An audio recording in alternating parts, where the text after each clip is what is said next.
Good morning student. आज हम discuss करेंगे chapter 1 page number 7 melting point. The melting point of ice is 273.15 kelvin. The process of melting that is change of the solid state into liquid state is also known as fusion. तो melting point ice का 273.15 kelvin होता है।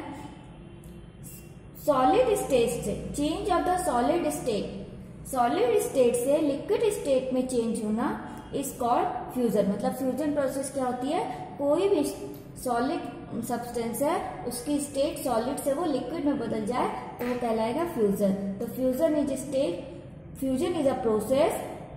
कैसी process है, इसमें change of solid हमारा change हो जाता है लिक्विड में। तो फ्यूजन में सॉलिड स्टेट से लिक्विड स्टेट में सब्सटेंस चेंज हो जाता है।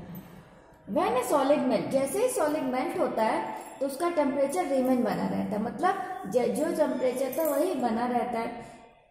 तो फिर एनर्जी कहाँ जाती है, जो एनर्जी काइनेटिक एनर्जी बनी वो कहाँ गई, वो भी हम इस पैरा में डिस्कस करेंगे। You must have observed during the experiment of melting that is temperature of the system does not change after the melting point is reached. Till all the ice melt, this happen even though we continue to heat the beaker, that is we continue to supply heat. This heat get used in changing the state by overcoming the force of attraction between the particles.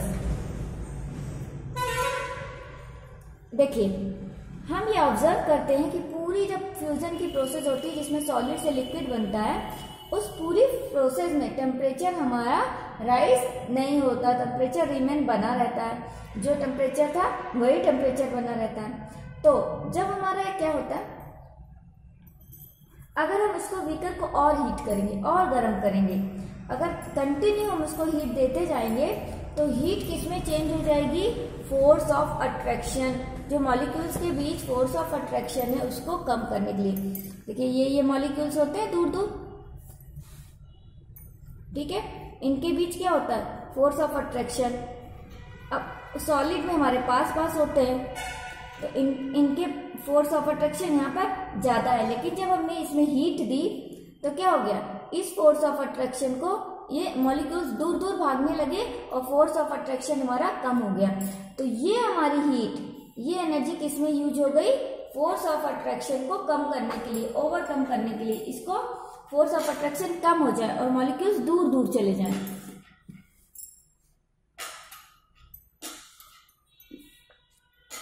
As the heat energy is absorbed by the ice without showing any rise in temperature, तो जो heat energy है वो ice absorb कर लेता है और उसका जो उसके मॉलिक्यूल्स के बीच जो फोर्स ऑफ अट्रैक्शन होता है वो कम हो जाता है और उसके टेम्परेचर में कोई राइज नहीं होता, उसका टेम्परेचर रिमेन बना रहता है, जितना था उतना ही बना रहता है। It is consider that it get hidden into the content of beaker and is known as the latent heat.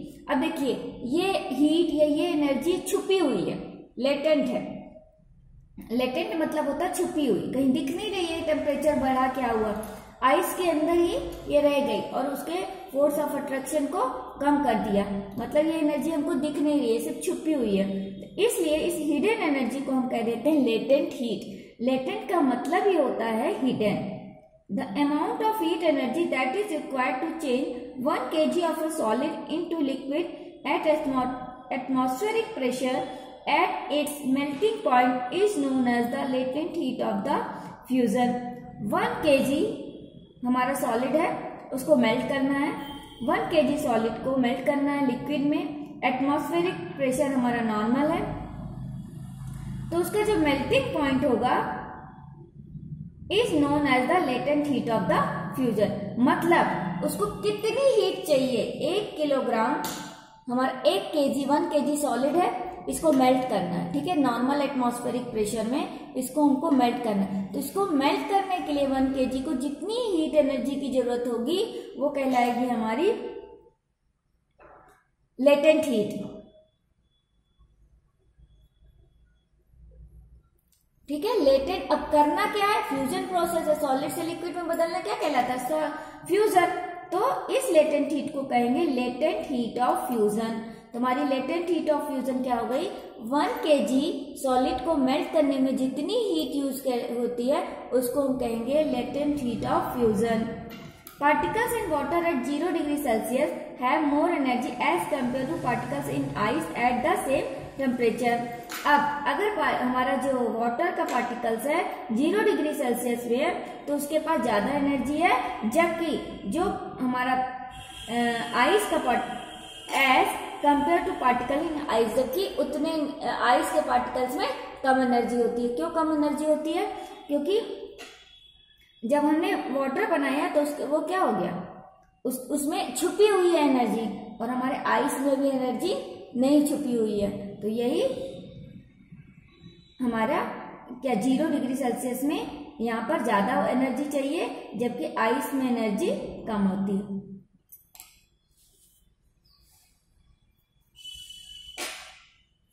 When we supply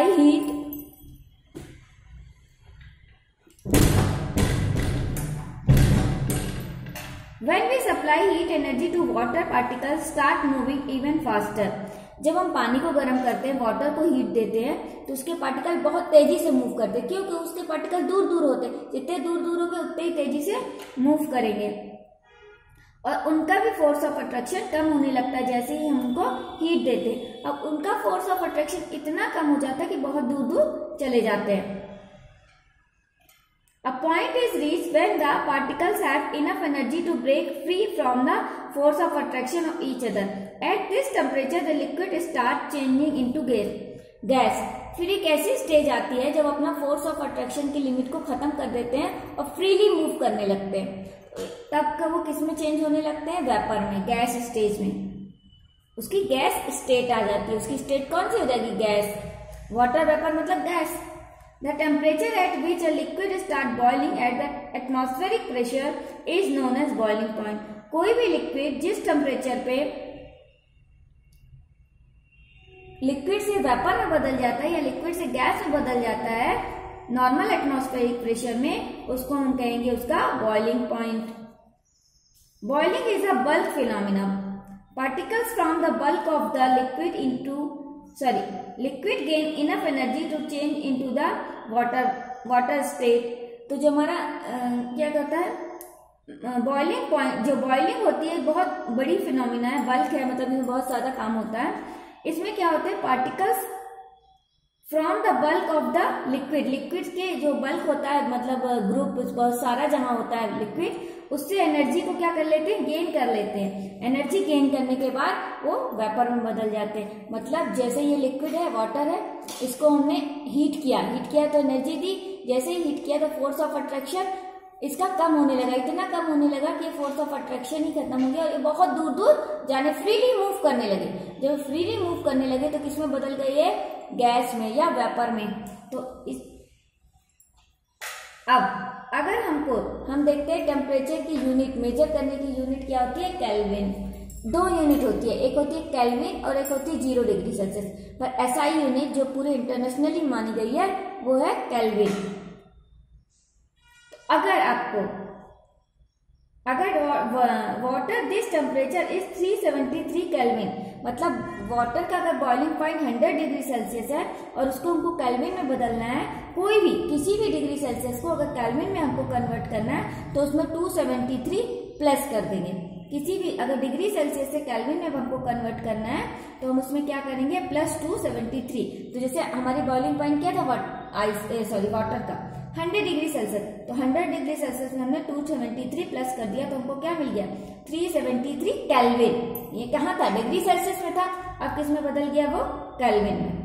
Can you define the latent heat of the vaporization? Do it in the same way we have defined the latent heat of the fusion. Particles of the steam, that is water vapor, at 373 Kelvin have more energy than water at the same temperature. अब देखिए, हमने बताया था कि सबसे ज्यादा energy किसमें होती, अभी इससे पहले हमने पढ़ा था कि आइस से ज्यादा एनर्जी किसमें होगी, वाटर में। अब यहाँ हम पढ़ रहे हैं कि वाटर वेपर में उससे ज्यादा एनर्जी होगी, मतलब गैस वाले फॉर्म में सबसे ज्यादा एनर्जी रहती है। तो गैस, फिर लिक्विड, फिर सॉलिड।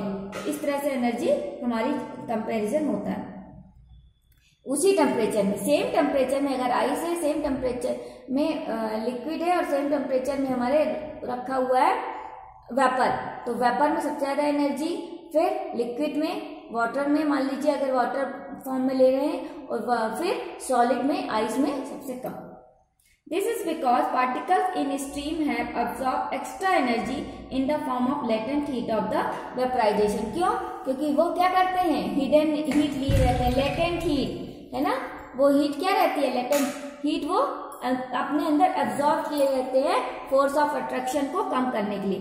तो देखिए सॉलिड को हीट किया तो हमारा लिक्विड बन गया, लिक्विड को हीट किया तो वेपर बन गया या गैस बन गया, ठीक। तो इस तरह सबसे ज्यादा इसमें, फिर उससे कम, फिर सबसे कम सॉलिड में।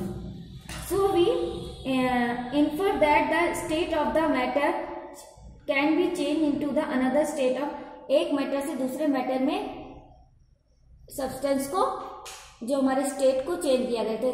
ये हमारा मैटर की स्टेट है, सॉलिड है, उसको हम लिक्विड में बदल देंगे, लिक्विड है तो उसको हम गैस में बदल देंगे हीटिंग करके, ठीक। उसके बाद अगर कूलिंग करेंगे तो हमारी गैस किस में बदल जाएगी, लिक्विड में, और करेंगे तो आइस में। तो ये चेंज होता ही रहेगा। We have learn that substance around we change state from solid to liquid and from the liquid to gas, ठीक है। अब हम किसे हीट से या कूल करके क्या कर सकते हैं, मैटर की स्टेट को चेंज कर सकते हैं।